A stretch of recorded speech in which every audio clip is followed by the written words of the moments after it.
Ninetales have seen a lot of play recently in competitive Pokemon. Its ability Snow Warning is an incredibly strong and very good way to set up snow in the match. However, what about its counterpart in the Kanto Ninetales? Regular Ninetales has the ability Drought, so it can set up the sun on switch-ins, which is incredibly useful when you have past Pokemon such as Fluttermane and Roaring Moon with their ability Photosynthesis. Regular Ninetales, just like its Alolan form, is fairly quick and a very strong support mon, which is why in today's video I'll showcase you guys a Ninetales team which has Roaring Moon and Fluttermane so we can take advantage of their Photosynthesis ability, the Landorus, Amoonguss, and an Iron Hands.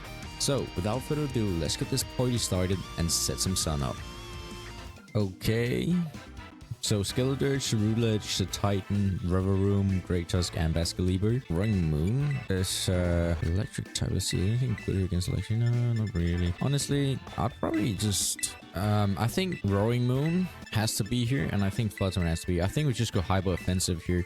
Okay, so Sean sends out Skeledirge and Rivaroom, and we send out the Ninetales and the Landorus.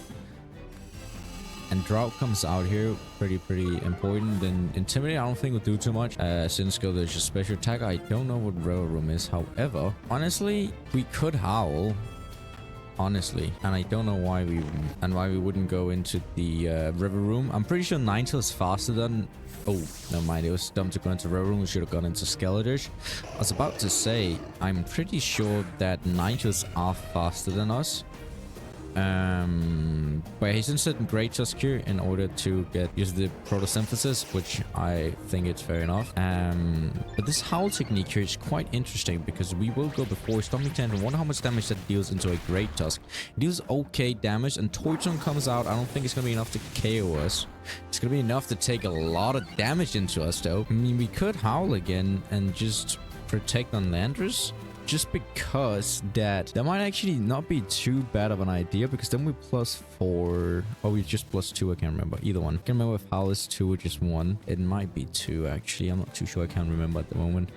I guess we'll see here in just a minute. Okay, so he pulls out the Dressization already. The question is, who it is it gonna be into? Probably, yes, Skeledirge. That's what I'm expecting. Going Grass type. Okay, go Fairy type. That's okay, I guess. It's better than Grass type. So Protect comes out here on our Landorus, and let's see what he decides to do. So Howl comes out. Let's see here how much that is. That is a just 1. Okay. So we +2 now. Headlong Rock going to Ninetales should KO, which is does. That's fine. We've done more than enough here with the Ninetales. We got the Sun and 2 Howls off, which is phenomenal. And then Torchon, I assume. Yes, Torchon once again. Okay.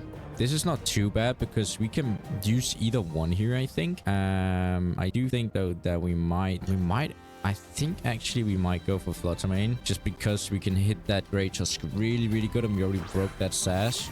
And we do have the 2 fastest mons here on the field, so we can probably hit a solid Dazzling Gleam. Dazzling should be enough to KO the Great Tusk, and then with a Stomping Tantrum, we should be enough to take down Skeledirge, I assume. Especially because we're +2, so this is probably the best scenario. I don't know how he can be faster than us, but I guess we'll see.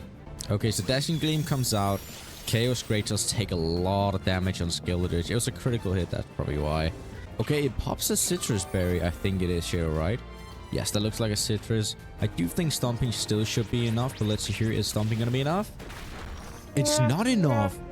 A +2 Stomping is not enough to take down Skeledirge. However, the Torchon almost takes down our Fluttermane. However, we stay alive just barely because of our super high special defense. Okay, so Roulette comes out here, which have Shadow Sneaks, as we know, which is don't really like, to be fair. So it probably has Shadow Sneak. We probably switch out here into Roaring Moon, and then I'm not gonna lie, I think we just pop a Rock Slide and we hope we KO that Roulette. So Fluttermane goes back in here, and out comes the Roaring Moon. And Roaring Moon shouldn't get KO'd by a Shadow Sneak. Rock's like, okay, so it did not Shadow Sneak, which means we could have attacked and we could have taken down Roulette easily here. But we hit and connect with the Rock Slide, which is fine by me. Landorus has done some incredible damage here. And we get the flinch as well. This is phenomenal. This should pretty much be game over by now. I don't really know what he can do here because we are the fastest ones on the field with both Roaring Moon. With the honestly, I think we just pop I think we pop that, and then we just pop another Rock Slide, right? And that should be enough. Oh, there comes the Shadow Snake. I don't know why he wouldn't go for that into the Fluttermane in the beginning, but Knockoff comes out here, does a lot of damage into the River Room. We hit the rocks like KOs this Root Ledge, does not KO the River Room, but we get enough damage into it. Let's see if it flinches. It does not, but here comes Shift Gear, and that should probably speed rose sharply. Okay, so that means it's probably the fastest thing on the field now, unfortunately. But I mean, we should still be able to KO it here with Terra Blast just in case, and we switch into Stomping Tantrum if we still are faster. So I guess we will have to see here as the Terrestrialization comes out. I'm not gonna lie, I think Terra Electric is a very fun Terra type into a Rowing Moon. It's a very special one. It's not something I've seen before, but definitely something I think it's a funny idea. Okay, takes down Landorus, which is fine. We are going to be able to pick up the KO here anyway, and it's going to be a dub from us.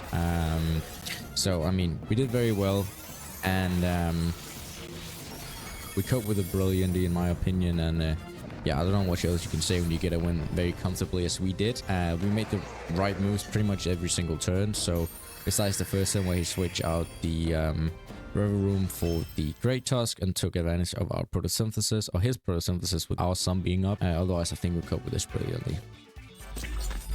Okay, so to round things down and give my final thoughts on the team and the ranking, I think this team was actually very, very fun to use. It's definitely a team that can get you to the Master Ball tier. Like, it all has just so good mons in it. And Ninetales is actually really, really good right now because it's a very, very good Weather Setter and Sun Setter right now. And since you have two Paradox Pokemons from the past which uses the Sun as its photosynthesis, then it's a no-brainer. Of course, you have the Iron Hands who doesn't get to get advantage of that, but that doesn't really matter. In the end, you have a Mungus, which is an extremely powerful Pokemon. As we know, and you have Landorus, which is probably the strongest competitive Pokemon of all time. It's not, at least in the top 3 in my opinion. So yeah, this team is very, very good, and I honestly think for that reason, I think the team deserves a solid 8 out of 10. Like, it's a very, very, very good team, and I definitely recommend you guys to try it out. So make sure you check out the range code down in the description below or on the top right corner here of the game screen. And as always, if you guys have a team you want to feature in a future video, then make sure to leave that range code down in the comment section below, and I'll make sure to do so. And yeah, then otherwise, if you use today's video for anything, which I assume you could because you're still sitting here watching around, then make sure you smash the thumbs up button and subscribe to the channel, as it'll help me massively as a content creator. And anyway, it's also free, so I mean, who really cares? Otherwise, I hope to see you guys in my next video, and as always, happy gaming.